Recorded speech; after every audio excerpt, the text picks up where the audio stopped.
Eu vou chamar o Rafael Peste. O Rafael vai falar sobre a classificação de composição legislativa na área da cultura da Câmara Municipal de Curitiba, nesse período da gestão do FRUT.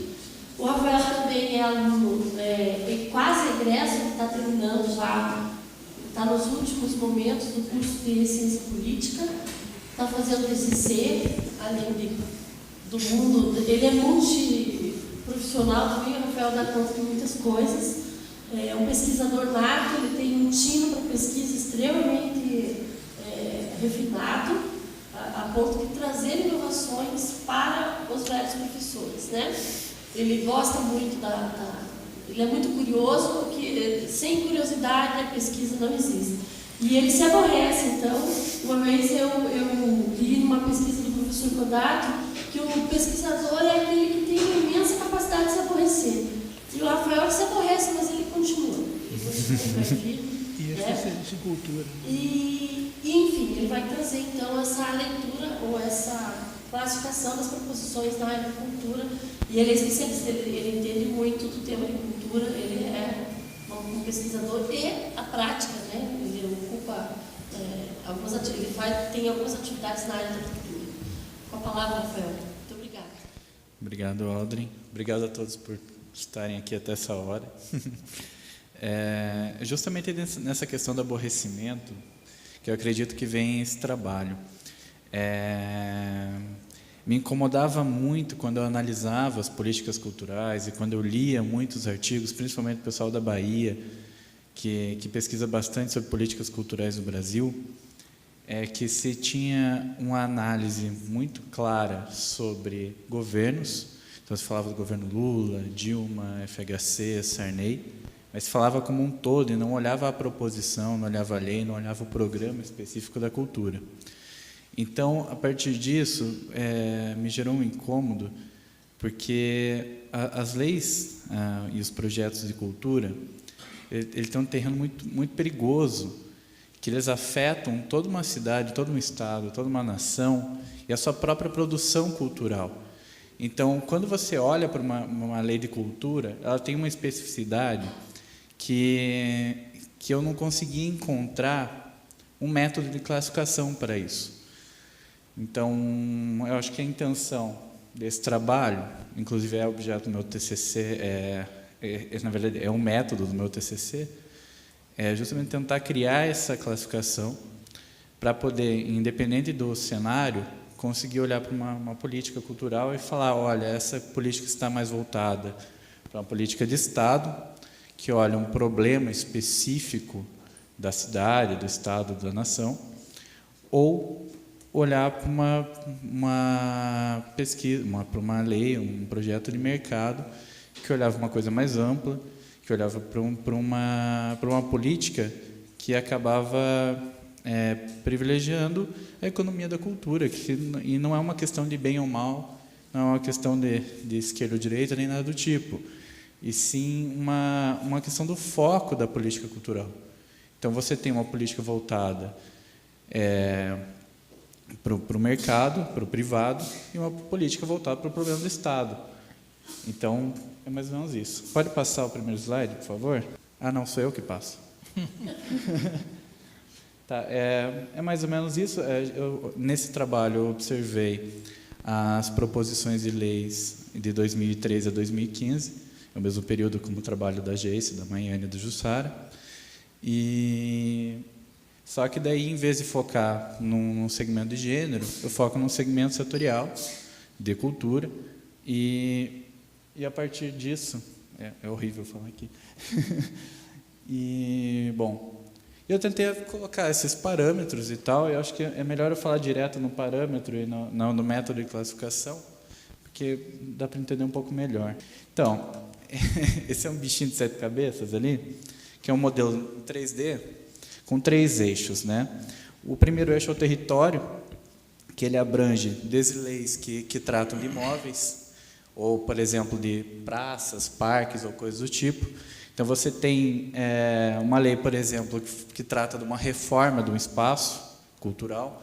Você pode tratar da criação do Parque GOM também, por exemplo, se ele, acaso, tivesse Ele teve essa lei, mas eu desconsiderei porque ele não tinha um projeto específico cultural, ele só citava a palavra cultura, mas se ele acaso tivesse, ele encaixaria.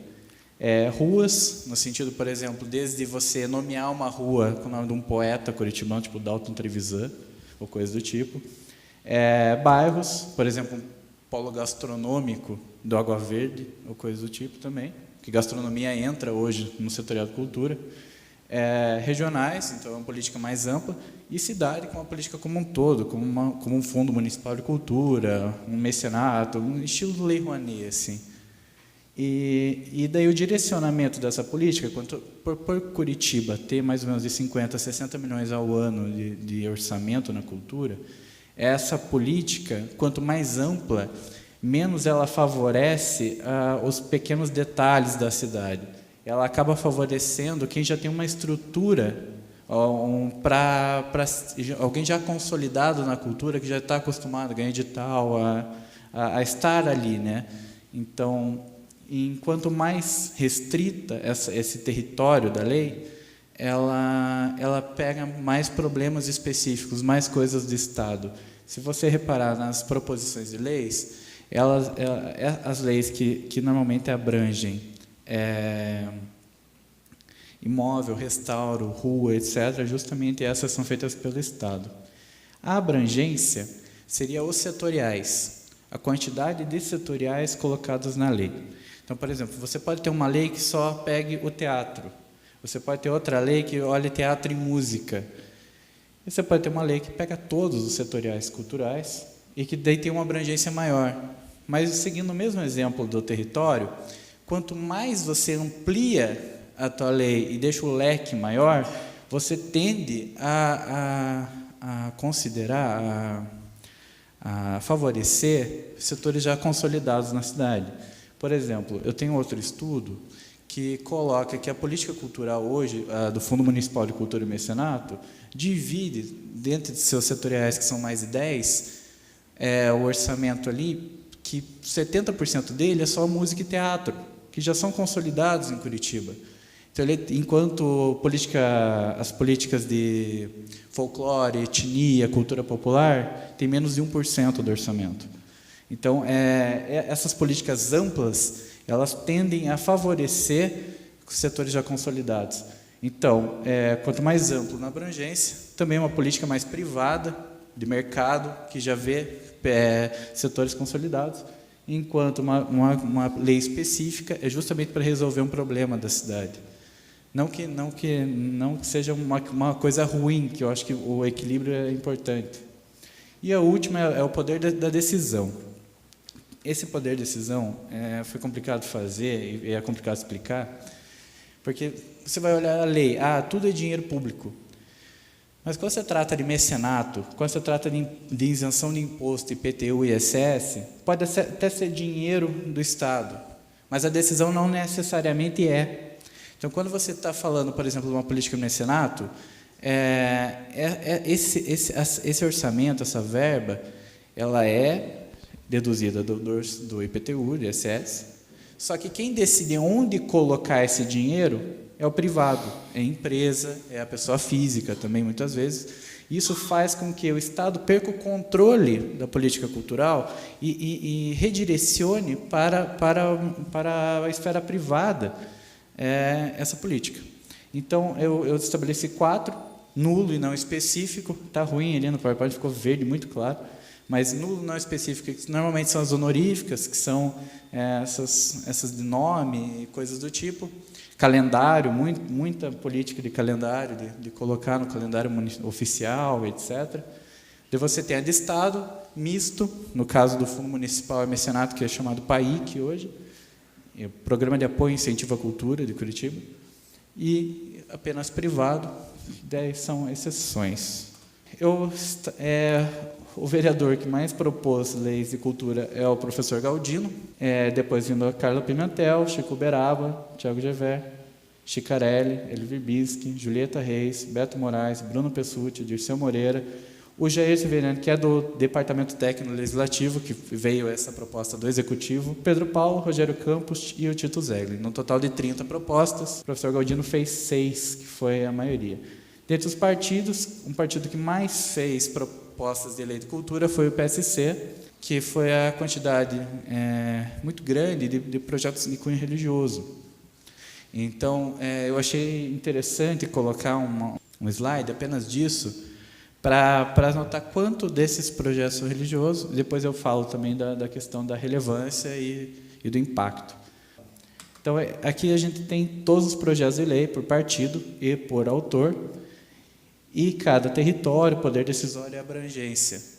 Eu sei que está meio difícil de olhar, eu achei que ia estar melhor, mas você pode notar que a gente tem alguns vereadores que só fizeram projeto cultural se foi de cunho religioso, como o Tito Zeglin, a Carla Pimentel, o Thiago Gevert fez ambos, e temos também o Chicarelli e o Pedro Paulo, o que me surpreendeu um pouco. O Pedro Paulo ainda na época no PT. Mas você pode notar que todos, sem exceção, que tem projeto no poder decisório privado, a sua amplitude territorial é na cidade. Você não existiu entre 2003 e 2015 nenhum projeto que usasse dinheiro privado para resolver um problema do Estado. Eles estão ligados em 100% dos casos. Bom, agora eu separei a questão dos partidos com os 3 vetores que eu coloquei naquele estudo. Estado, misto, nulo e privado. Você pode notar que o misto ele é usado só pelo PDT e pelo PSC, e um pela cidade, um usando políticas na cidade e outro em imóveis. O nulo não específico é usado bastante, justamente pela alta incidência de leis e proposições, no sentido de honorífico, de nome de rua, nome de praça, e essas coisas do tipo. E o privado, pode ver que o privado só aparece a coluna cidade, feitas pelo PMN, sendo amplo em sua abrangência, e pelo PSDB, mas sendo restrito na sua abrangência setorial. O que acontece quando é restrito na sua abrangência setorial? Pode ser um fundo municipal de cinema. Então, no território, ele fica amplo, porque ele abarca toda a cidade, mas no setorial cultural ele é muito específico. Apesar que o Fundo Municipal de Cinema é uma lei de 1983, ou 85, se não me engano. Bom, aqui a gente tem a relevância. Eu fiz uma análise qualitativa para determinar se esse projeto tinha uma relevância dentro, se ela impactava a cultura da cidade. Então, se essa tinha algum positivo ou negativo, mas tinha alguma relevância no sentido de vai alterar alguma coisa, vai influenciar na cultura da cidade. Então, a gente vê, por exemplo, que o Tito Zeglin não fez nenhum projeto com relevância na área da cultura, nem o Hélio Virbinski, nem o Bruno Pessutti, nem o Chicarelli, nem o Pedro Paulo, que normalmente são coisas do tipo institui no calendário oficial de Curitiba a festa de São João da Carrocinha. Então, você tem muitos projetos desse tipo, e daí eu peguei todas essas proposições relevantes e separei na última tabela, agora que eu já estou quase no meu tempo, mas a última tabela, vamos para aí. A última tabela se é negativo, positivo ou positivo com ressalvas, que o único caso foi do professor Galdino, que era a questão da virada cultural em Curitiba, que ele restringia a virada cultural principalmente ao centro histórico de Curitiba. E essa política, por ter um custo muito alto e considerando o orçamento baixo da cultura em Curitiba, por exemplo, desses 55 milhões, mais ou menos, que tem, 90 e poucos % para manter a estrutura da Fundação Cultural, e você fazer uma política cara a ponto de você não descentralizar a cultura, ela pelo menos tem uma ressalva de como será gasto esse dinheiro, e essa proposta era totalmente estatal. Os únicos 2 projetos que tiveram negativo, que é da Carla Pimentel e do Thiago Gevert, eram de cunho religioso, e no sentido de uma obrigatoriedade, por exemplo, do projeto da Carla Pimentel, de se ler Bíblia nas escolas municipais. Isso, né, por exemplo, teve um outro projeto que era a disponibilidade da Bíblia. E ele é positivo, porque a disponibilidade não tem problema. Você não obriga ninguém a entrar na sua cultura, a vivenciar essa sua cultura. Então, esse ponto, que a obrigatoriedade da leitura da Bíblia, faz com que o impacto seja negativo, porque você está afetando as outras culturas. E foi mais ou menos nessa linha que foi essa avaliação qualitativa do impacto. Se afetava ou não outra cultura, se tinha algum problema, algum impacto nas regionais, por exemplo, na descentralização e no alcance das políticas culturais como um todo para a cidade. Mas a maioria foi de cunho positivo, que não afetava muita coisa. Inclusive, teve algumas leis muito boas, por exemplo, a lei dos artistas de rua, que era uma pauta que já estava há muito tempo sendo questionada. Também teve a questão da lei de patrimônio, que era 30 anos que tentava ser passada em Curitiba uma lei decente de patrimônio, e finalmente passou. Então, são esses casos, e acaba por aqui. Tem as referências só, algumas das referências. A maioria dessas são de políticas culturais nacionais, e é isso. Obrigado. E o trabalho do Rafael, ele trabalha com agenda, né? Dá para perceber. Ele não quantificou, porque ele quis fazer uma análise em profundidade, né? Então, quando tem uma análise quantitativa, a gente quer ver a magnitude da coisa, né? O quanto isso preocupa o parlamento, né? O quanto, em quantidade. E o outro é o aspecto assim, muito mais, que eu chamo de profundidade, porque vamos ver o trabalho anterior ter 50 proposições sobre questões femininas e nada ser impactante. Eu posso ter 7, que vale por 30. Então, o trabalho do Rafael realmente, vamos dizer assim, ele vai ter uma dor de cabeça mesmo, ele está tendo, que é para criar essa classificação original, porque como a gente faz uma classificação? Às vezes a classificação está dada pelo próprio objeto. Não, e tem, em cultura, se ele trabalhasse os setoriais, tem cada setorial, ele poderia ver cada setorial. Mas, por ele ser um especialista, eu não vou discutir com ele, que ele acha que isso não é o suficiente. Não, tem que ir além disso aí. Então, como ele faz uma análise quali, ou seja, entender o que é positivo, o que é negativo, que ele é discricionário, por exemplo, que se tivesse aqui um cristão ortodoxo, ele dizer, nossa, isso é muito negativo, só está disposto, tem que obrigar, né? Então, ao quali, mas é claro, o dele é fundamentado. Ele diz, olha, por quê? Tem que explicar por quê. Então, ele faz um bom trabalho de classificação, né, esforço pessoal. Eu até aconselho ele depois, eu já falei isso para ele outra vez, mas como é um TCC, não vai fazer isso, que é ouvir enquanto pesquisador, ouvir aqueles que são do meio, como ele dá um alá de Urkheim, ele faz um estranhamento, não sei de nada, né, tenta esquecer, né, trata o objeto como coisa, vamos dizer assim, e deixa para os outros a proximidade. Para ele, do próprio campo, né, a la Bourdieu, ele tentar ver quais são os principais temas e que aí ele classificar. Então, ele está tendo esse trabalho que ele já inicia. A gente nunca termina uma classificação da noite para o dia, né? A gente pode chegar a uma conclusão, falta, não, isso aqui pertence à mesma dimensão. Isso é um trabalho hercúleo, homérico até, e que ele está fazendo bem feito. Claro, ele vai avançar mais e tal. Então, é um trabalho bem feito de agendamento e qualidade da agenda, e não quantificar a agenda.